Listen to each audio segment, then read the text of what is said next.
Uşaq qorxur, dua yazdırırıq, düzdür? Çıldaq aparırıq. Sən qorxunun üstünə qorxu gətirirsən. O çıldaq, o deməkdir ki, daha ağır qorxu var. Hal-hazırda qorxduğunu unut deyir və bastırırsan. Sonra psixoloqa gələndə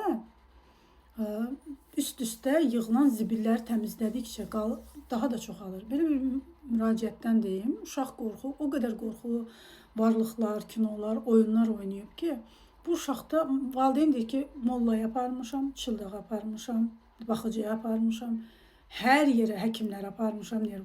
Bu uşaqda qorxu keçmir. Niyə? Bu uşağa düşünün ki, hər apardıqca bastırılıb da. Bastırılıb. Onun üstündən daha qorxulu və uşaq da davam edir. Psixoloqa gəlib çatanda, məsələn, uşaq gəldi, 2-3 dənə qorxum var. Amma 2-3 qorxu olur, biz 12 seans onu çatdıra bilmirik. 2-3 qorxu olur, 50 qorxu.